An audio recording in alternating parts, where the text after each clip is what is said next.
రాష్ట్ర assembly budget సమావేశాలకు అంతా రెడీ అయింది. ఉదయం 11:30 గంటలకు సభ ప్రారంభం కానుంది. గవర్నర్ ప్రసంగం లేకుండానే బడ్జెట్ సమావేశాలు జరుపుతోంది సర్కార్. సభ ప్రారంభం కాగానే అసెంబ్లీలో మంత్రి హరీష్ రావు, మండలిలో సభా వ్యవహారాల మంత్రి ప్రశాంత్ రెడ్డి బడ్జెట్ను ప్రవేశపెడతారు. తర్వాత సభ వాయిదా పడుతుంది.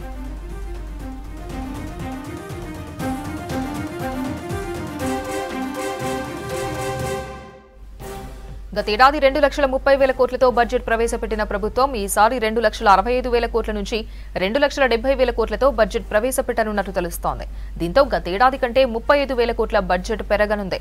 సంక్షేమం, వ్యవసాయానికి పెద్ద ఎత్తున కేటాయింపులు ఉండనున్నట్లు తెలుస్తోంది. దళిత బంధుకు 20,000 కోట్లు, రైతు బంధుకు 15,000 కోట్లు కేటాయించనున్నట్లు సమాచారం.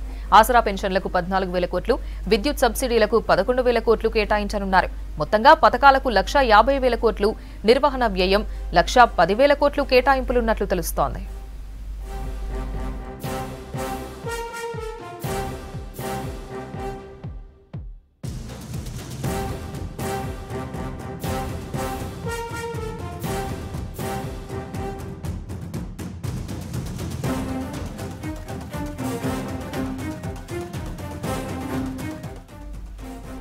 ఇక సభ ఎన్ని రోజులు నడవాలి, సభలో చర్చించాల్సిన అజెండాపై బిజినెస్ అడ్వైజరీ కమిటీ సమావేశంలో డిసైడ్ చేస్తారు.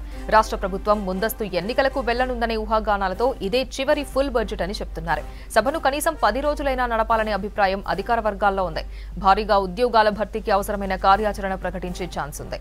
ఇటీవల కేంద్రం తీరుపై తీవ్ర స్థాయిలో ఫైర్ అవుతున్న గులాబీ బాస్ సభలో కూడా ఇదే విమర్శలను కంటిన్యూ చేసే అవకాశం ఉంది.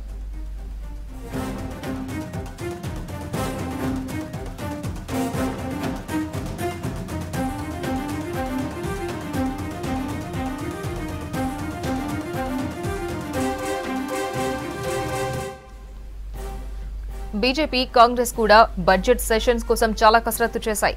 డబుల్ బెడ్రూమ్ ఇండ్లు, 317 జీవో, నిరుద్యోగ భృతి, ఉద్యోగ నోటిఫికేషన్లు, రైతు రుణమాఫీ, గతంలో కేసీఆర్ ఇచ్చిన హామీల అమలు వైఫల్యాలపై సర్కార్ను నిలదీయాలని నిర్ణయించాయి. రాజ్యాంగంపై కేసీఆర్ కామెంట్స్, బడ్జెట్ సెషన్లో గవర్నర్ స్పీచ్ లేకపోవడం లాంటి అంశాలపై ప్రభుత్వాన్ని టార్గెట్ చేయనున్నాయి విపక్షాలు. హుజూరాబాద్ బైపోల్లో గెలిచిన ఈటెల బీజేపీ ఎమ్మెల్యేగా మొదటిసారి సభలో అడుగుపెట్టబోతున్నారు. మొన్నటి వరకు మంత్రిగా సభకు వచ్చిన ఈటెల ఇప్పుడు ప్రతిపక్ష పార్టీ తరపున తన గళాన్ని వినిపించనున్నారు.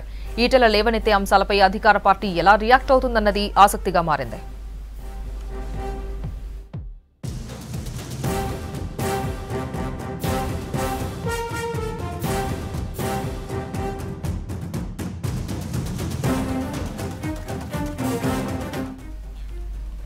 మరిన్ని డీటెయిల్స్ ప్రేమ్ అందిస్తారు. ప్రేమ్, బడ్జెట్ సమావేశాలకు సంబంధించిన అప్డేట్స్ ఏంటి? అపర్ణ, 11:30కు అసెంబ్లీలో బడ్జెట్ ప్రవేశపెట్టున్నారు ఆర్థిక శాఖ మంత్రి హరీష్ రావు. మండలిలో మంత్రి ప్రశాంత్ రెడ్డి కూడా బడ్జెట్ను ప్రవేశపెట్టనున్నారు. ఇప్పటికీ 3వసారి ఆర్థిక శాఖ మంత్రిగా బడ్జెట్ ప్రవేశపెట్టబోతున్నారు మంత్రి హరీష్ రావు. ఈ ప్రత్యేక పూజలు జూబ్లీహిల్స్ వెంకటేశ్వర స్వామి టెంపుల్లో ఇప్పటికీ పూజలు కూడా చేసి అసెంబ్లీకి బయలుదేరారు మంత్రి హరీష్ రావు. అయితే ముఖ్యంగా మనం బడ్జెట్ను కనుక చూసుకుంటే మొదటిసారిగా తెలంగాణ రాష్ట్ర ప్రభుత్వం ఏర్పడిన తర్వాత 2014కు ముందు ఏదైతే గవర్నర్ ప్రసంగం లేకుండా అప్పుడున్నటువంటి సమావేశాలు జరిగాయి, ఇప్పుడు కూడా గవర్నర్ ప్రసంగం లేకుండానే ఏదైతే బడ్జెట్ సమావేశాలు కొనసాగనున్నాయి.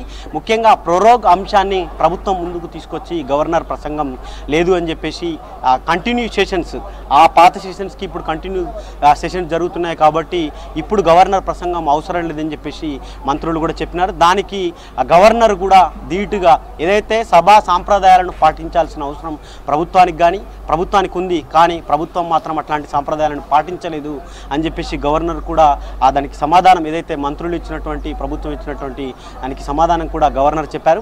ఇది ఏదైతే దీనిపై ఇటు ప్రతిపక్ష పార్టీలన్నీ కూడా గవర్నర్ను అవమానపరచడమే, ఖచ్చితంగా బడ్జెట్ ప్రసంగానికి ముందు గవర్నర్ ప్రసంగం ఉండాల్సి ఉండే, అది సభా సంప్రదాయాలను ఈ కేసీఆర్ ప్రభుత్వం కూడా పాటించాల్సి ఉండే అని చెప్పేసి ప్రతిపక్ష పార్టీలన్నీ కూడా డిమాండ్ చేశాయి. కానీ ప్రభుత్వం తను అనుకున్నదే అదే తడవుగా ఇప్పుడు కూడా ఏదైతే సమావేశాల్లో గవర్నర్ ప్రసంగం లేకుండానే 11:30కు బడ్జెట్ ప్రవేశపెట్టబోతుంది.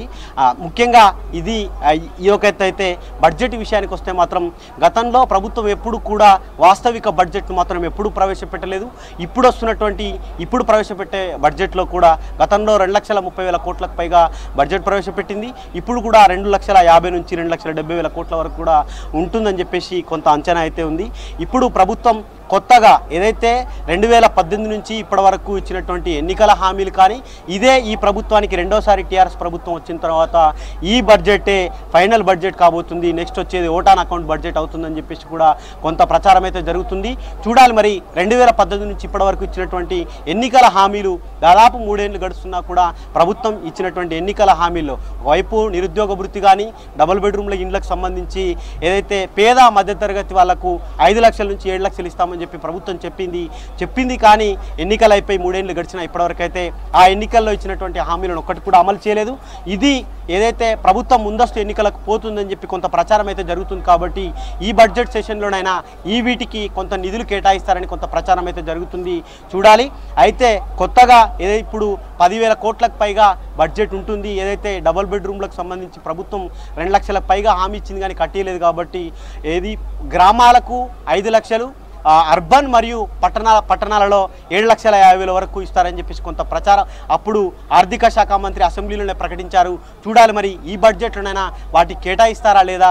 మరొక వైపు మొదటి నుంచి జిహెచ్ఎంసీ ఎలక్షన్స్ అప్పుడు స్వయంగా మంత్రి కేటీఆర్ చెప్పినాడు, ఖచ్చితంగా ఈ ఎలక్షన్స్ అయిపోవడంతో నిరుద్యోగ భృతి చెల్లిస్తామని చెప్పిండు. ఇప్పటికీ దాదాపు సంవత్సరం గడిచినా కూడా ఇప్పుడు నిరుద్యోగ భృతిపై ఎట్లాంటి క్లారిటీ ఇవ్వలేదు, కనీసం ఇవ్వలేదు.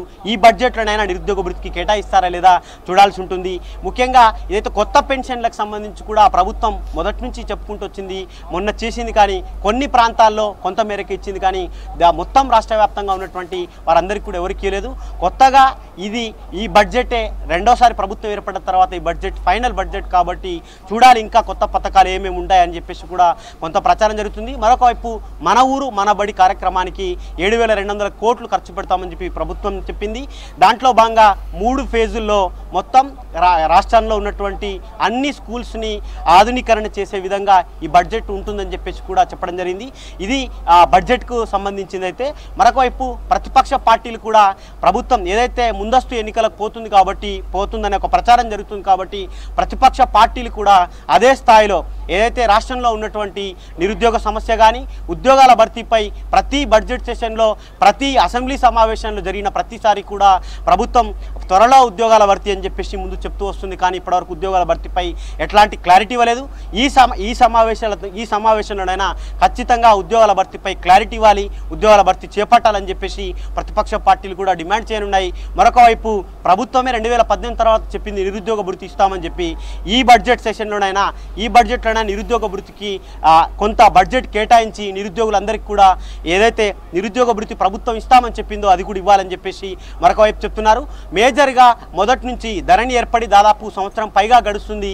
ధరణి సమస్యలను కనుక్కోవడానికే ప్రభుత్వానికి సంవత్సరం పైగా టైం పట్టింది. ఉన్న సమస్యలను తీర్చడంలో సమస్యలు చాలా రోజుకు పెరిగిపోయి ఆత్మహత్యలు కూడా రైతులు ఒకవైపు చేసుకుంటున్నారు. ధరణి సమస్యలపై కూడా ప్రతిపక్ష పార్టీలు అసెంబ్లీ సమావేశాలు ఏదైతే ఈ బడ్జెట్ సమావేశాల్లో మెయిన్ ఎజెండాగా పెట్టుకొని చర్చ జరగాలని చెప్పేసి కూడా వీటిపై ఎక్కువ చర్చ చేయాలని చెప్పేసి కూడా చెప్తున్నారు. మేజర్గా ఈ 3 సమస్యలు అయితే ఇటు ఒకవైపు రైతుల సమస్యలు కానీ ఉద్యోగులకు సంబంధించి 317 జీవోకు సంబంధించి సమస్య కానీ ఇట్లా రాష్ట్రంలో ఉన్నటువంటి ప్రజా సమస్యలన్నిటిపై కూడా చర్చ జరగాలి. ఖచ్చితంగా ఈ బడ్జెట్ సమావేశాలు గతంలో కరోనా నిబంధనలతోటి కొద్ది రోజులే పెట్టిలు కానీ ఈ బీఏసీ సమావేశం తర్వాత కూడా ఎక్కువ రోజులు ప్రజా సమస్యలపై చర్చ జరిగే విధంగా అసెంబ్లీకి సంబంధించిన ఈ పని దినాలను ఎక్కువ రోజులు ఉంచాలని చెప్పేసి కూడా ప్రతిపక్షాలు డిమాండ్ చేసే అవకాశం ఉన్నట్టుగా కూడా తెలుస్తుంది. మరొక వైపు ఈ సభకు హైలైట్గా గతంలో మంత్రిగా పనిచేసినటువంటి ఈటల రాజేందర్ ఆర్థిక శాఖ మంత్రి, వైద్య శాఖ మంత్రిగా చేసి మొన్న హుజురాబాద్ ఉప ఎన్నిక తర్వాత గెలిచి ఇప్పుడు ఎమ్మెల్యేగా మొదటి రోజు ఈ బడ్జెట్ సమావేశాలకు రానున్నారు. తాను గతంలో అధికార పార్టీ నుంచి మంత్రిగా ఉండి అప్పుడు ఉన్నటువంటి సమస్యల మీద కానీ వేరే ప్రతిపక్ష పార్టీలకు సంబంధించిన ఎమ్మెల్యేలంతా తనకే సమస్యలు చెప్పిళ్ళు. ఈరోజు ఇప్పుడు జరిగే ఈ బడ్జెట్ సమావేశంలో తానే ఇప్పుడు ఎమ్మెల్యేగా మిగతా ఏదైతే అధికార పార్టీలో ఉన్నటువంటి మంత్రులను కానీ వారిని ఈ సమావేశంలో ప్రజా సమస్యలపై ఏ విధంగా చర్చ చేస్తారనే దానిపై కూడా కొంత ఆసక్తి అయితే జనాలంతా ఆసక్తిగా చూస్తున్నారు. ఇది ఈ విధంగా ఉంటే ఈ బడ్జెట్ సమావేశాలలోనే ప్రజా సమస్యలన్నిటిపై కూడా అసెంబ్లీ ముట్టడి చేయాలని చెప్పేసి ప్రతిపక్ష పార్టీలన్నీ కూడా ముట్టడికి పిలుపునిచ్చాయి. చూడాలి ఇంకా ప్రజా సమస్యలపై ఎక్కువ చర్చ జరిగి ఈ బడ్జెట్ వాస్తవిక బడ్జెట్గా ఉండాలని చెప్పేసి కూడా ప్రతిపక్ష పార్టీలన్నీ డిమాండ్ చేస్తున్నాయి. 11:30కైతే బడ్జెట్ ప్రవేశపెట్టనున్నారు. అపర్ణ.